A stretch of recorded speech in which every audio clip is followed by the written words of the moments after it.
കർത്താവായ യേശു ക്രിസ്തുവിൻ്റെ അതിപരിശുദ്ധ നാമം വാഴ്ത്തപ്പെടട്ടെ. പ്രിയപ്പെട്ടവരെ, ഇന്ന് നമ്മൾ ധ്യാനിക്കുന്നത് ലൂക്കോസ് എഴുതിയ സുവിശേഷം 9-ാം അധ്യായം 25 മുതൽ 37 വരെയുള്ള ഭാഗങ്ങളാണ്. ലോകപ്രശസ്തമായ കർത്താവിൻ്റെ ഒരു ഉപമയാണ് സമരിയാക്കാരൻ്റെ കഥ. അതുകൊണ്ട് തന്നെ യേശു കർത്താവിനെ ഗുഡ് സമരിറ്റൻ, നല്ല ശമരിയക്കാരൻ എന്നാണ് അറിയപ്പെടുന്നത്. സാധുക്കളെ സഹായിക്കുന്ന ഒരു സംഘടന കിട്ടിയിരിക്കുന്ന പേര് സമരിറ്റൻസ് പേഴ്സ് എന്നാണ്. ആ സഹായം ചെയ്യുന്ന സംഘടനയുടെ പേര്. സമരിയക്കാരൻ്റെ കഥ എന്താണ്? പ്രമാണത്തിൽ കഴിയുന്നവന് അസാധ്യമായൊരു കാര്യമാണ് മറ്റുള്ളവരോടുള്ള സ്നേഹം. അപ്പോൾ അവനെ കല്ലുപോലുള്ള ഹൃദയമുള്ളവനെ മാംസളമായ ഹൃദയമുള്ളവനെ ആക്കുക. അതാണ് യേശുവിൻ്റെ ഈ ഉപമയുടെ ഉദ്ദേശം. സമരിയക്കാരിയെ നമ്മൾ കാണുന്നുണ്ട് യോഹന്നാൻ 4. സമരിയക്കാരി പാരമ്പര്യത്തിൻ്റെ വിക്റ്റിമാണ്. പാരമ്പര്യത്തിൻ്റെ ഉറവിൽ നിന്ന് അധപ്പതിച്ച് വന്നവളെ ആത്മാവിലും സത്യത്തിലുമുള്ള ആരാധനയിലേക്ക്, വിശ്വാസത്തിലേക്ക് കൊണ്ടുവരികയാണ് യേശു കർത്താവ് അവിടെ. എന്ന് പറഞ്ഞാൽ സമരിയക്കാരിയെ വിശ്വാസത്തിലേക്കും സമരിയക്കാരൻ നമ്മളെ സ്നേഹത്തിലേക്കും കൊണ്ടുവരുന്നു. ഒരു ന്യായശാസ്ത്രി യേശുവിനോട് ചോദിക്കുകയാണ്, നിത്യജീവനെ അവകാശമാക്കുവാൻ ഞാൻ എന്ത് ചെയ്യണം? പരീക്ഷിച്ചാണ് ചോദിക്കുന്നത്. അപ്പോൾ അതിന് പറ്റിയ മറുപടിയാണ് കർത്താവ് കൊടുക്കുന്നത്. ന്യായപ്രമാണത്തിൽ എന്തെഴുതിയിരിക്കുന്നു?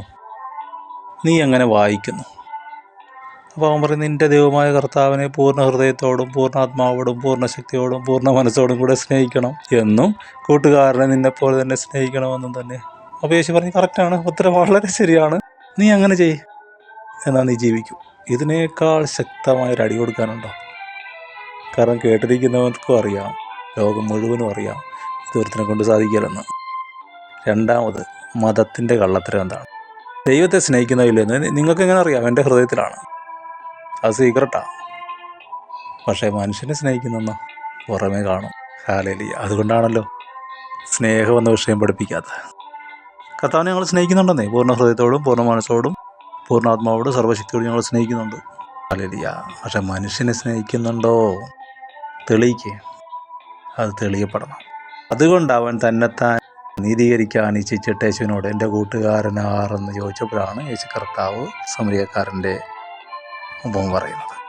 മുറിവേറ്റ് കിടക്കുന്നൊരു മനുഷ്യൻ, അവൻ യെരുശലേമിൽ നിന്ന് യെരിഹോവിലേക്ക്, ആത്മീയമായിട്ട് നമുക്ക് വേണമെങ്കിൽ ഇങ്ങനെ പറയാം, സഭയിൽ നിന്നിട്ട് പിന്മാറ്റത്തിലേക്ക് പോകുന്നൊരു മനുഷ്യൻ, അവന് മുറിവേറ്റു.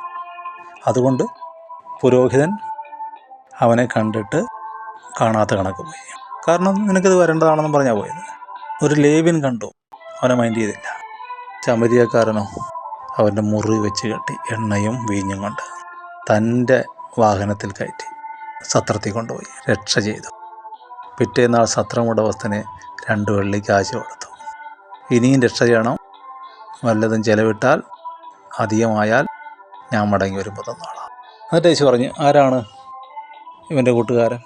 അവനോട് കരുണ കാണിച്ചവൻ തന്നെ എന്ന് അവരെ കൊണ്ട് തന്നെ പറയിപ്പിച്ചു. അപ്പോൾ നീയും അതുപോലെ തന്നെ ചെയ്യ്, നീയും പോയി അങ്ങനെ തന്നെ ചെയ്യുക എന്ന് യേശു പറഞ്ഞു. അപ്പോൾ ആരാണ് നമ്മുടെ കൂട്ടുകാരൻ? ഇതുപോലെ സഹായം ആവശ്യമായവരാണ് നമ്മുടെ കൂട്ടുകാരൻ. അതെന്തുകൊണ്ട് നമ്മുടെ കൂട്ടുകാരനാകുന്നത്? ദൈവത്തെ സ്നേഹിക്കുന്നു എന്ന് പറയുന്നവൻ അവനിൽ നിന്ന് ജനിച്ചവനെയും സ്നേഹിക്കണം. ഹല്ലേലൂയ. അല്ലെങ്കിൽ കള്ളത്തരം. ഇത് മാൻഡേറ്ററി ആണ്. ഇത് ഒരു മനുഷ്യനും തന്നെത്താനെ ഉണ്ടാക്കാൻ പറ്റുകയില്ല, അത് ഉണ്ടാകുന്നതാണ് ഉള്ളിൽ. അതാണ് സ്നേഹത്തിൻ്റെ പ്രത്യേകത. അതുകൊണ്ടാണ് കല്ലായുള്ള ഹൃദയം മാറ്റി മാംസളമായ ഹൃദയം ഞാൻ നിങ്ങൾക്ക് തരാം എന്ന് പറയുന്നത്. മുറിവേറ്റ് കിടക്കുന്ന ഒത്തിരി പേരുണ്ട്. അക്ഷരീയമായിട്ടും ആത്മീയമായിട്ടും മനസ്സ് തളർന്നവർ, നിരാശ ബാധിച്ചവർ, രോഗികളായവർ, സാമ്പത്തികമായി ബുദ്ധിമുട്ടുന്നവർ, അവരാണ് നിൻ്റെ കൂട്ടുകാരൻ. ഈ സമരിയക്കാരൻ മുറിവേറ്റവനോട് ചെയ്തത് നീ അവനോട് ചെയ്യണം, ഞാൻ അവനോട് ചെയ്യണം. യഹോവ നല്ലവനല്ലോ, അവൻ്റെ ദയ എന്നേക്കുമുള്ളത്. അതവൻ്റെ ദയയാണ് ഇങ്ങനെയുള്ള ഉപദേശങ്ങൾ നമുക്ക് തരുന്നത്.